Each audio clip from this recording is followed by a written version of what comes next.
in the Air Force and served 6 years on active duty. During those 6 years, he spent 2 years overseas, with 1 deployment to Kuwait and 3 deployments to Iraq. During his military career, some of the awards that he earned are the Air Force Commendation Medal, 2 Army Commendation Medals, 3 Iraqi Campaign Medals, 4 Global War on Terrorism Expeditionary Medals, the Global War on Terrorism Service Medal, and 2 Expert Marksmanship Awards. After the military, he used the GI Bill to attend WITC, where he earned a 2-year technical diploma in residential construction and cabinet making. And then he started his first business, St. Croix Custom Furniture, pursuing his passion in woodworking in 2012.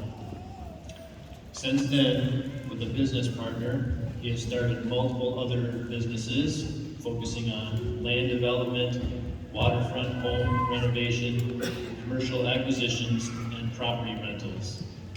Most recently, he took on a challenge this past December to row a 28-foot boat 3,000 miles across the Atlantic Ocean with 3 other Air Force veterans.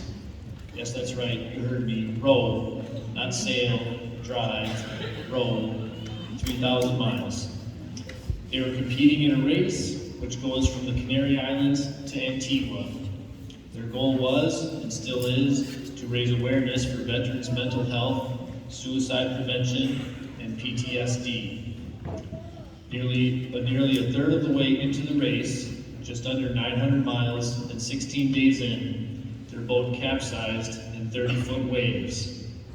Today he will share some of the lessons that he has learned along the way in his adventures. Please give a warm welcome to Will Jansen.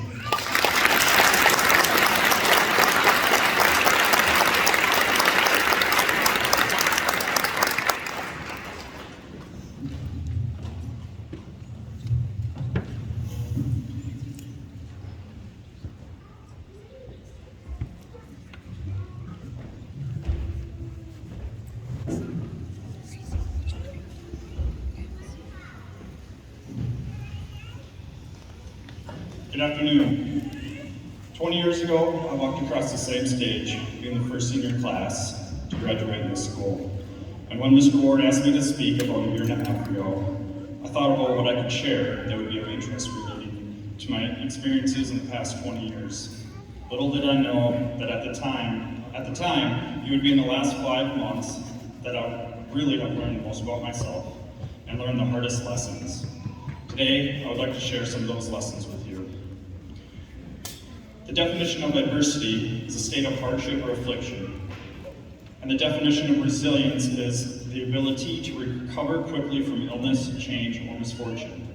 So in other words, one needs resilience in the face of adversity. Resilience is a mindset that will push you through the toughest of times. While on our ocean rowing adventure, we faced what we thought was a lot of adversity in the first 16 days. Our days consisted of rowing for 12 hours a day, and this was accomplished by rowing in pairs for 2-hour shifts at a time. This meant that there were always 2 people rowing 24/7. During the 2 hours that you were off shift, you had to eat, wash yourself, go to the bathroom, fix whatever was broken, and sleep.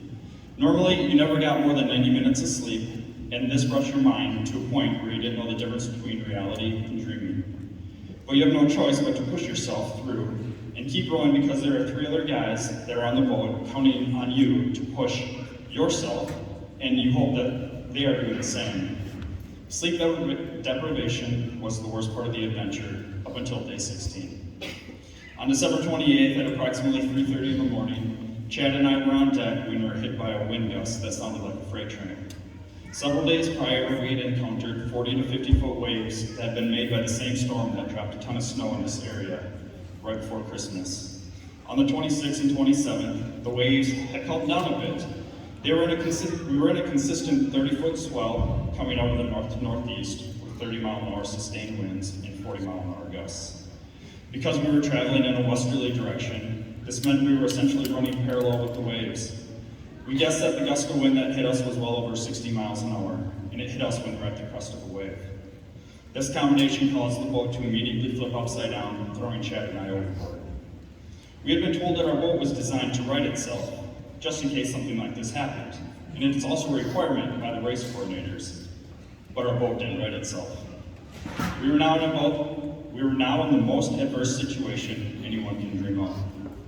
Chad and I were wearing our safety harnesses that kept us attached to the boat, and we instantly went into fight or flight mode, and we chose fight. We attempted to flip the boat back over by pulling on one side and pushing on the other, but it was a futile attempt. Our next move was to get to our life raft, get it inflated, and then help our two teammates get out of the cabins that they had been sleeping in. Chad helped Nick out of the back cabin, then Nick took my place, holding onto our boat from the life raft. I then swam back under and began pumping water out of Tommy's cabin using the external bilge pump. This gave enough time for him to grab a satellite phone, handheld VHF radio, and GPS, and some other essential gear. While I was pumping, Chad freed our emergency go bag, and then climbed into the life raft with Nick. After Tommy had gotten the gear together, we opened the hatch door and both swam with the life raft. We acted as a team, doing what was necessary to ensure that each member of our team made it safely off the boat. Resilience, the ability to recover quickly from misfortune. I think that about sums up our actions. Though our troubles weren't over yet, we were now in a 5 foot by 5 foot life raft bobbing around in 30-foot waves, hundreds of miles away from the closest landmass, which at the time was a small group of islands off the coast of Africa called Cape Verde. After nearly 16 hours in the life raft, we made contact with the only ship that was within 400 miles of us via VHF radio.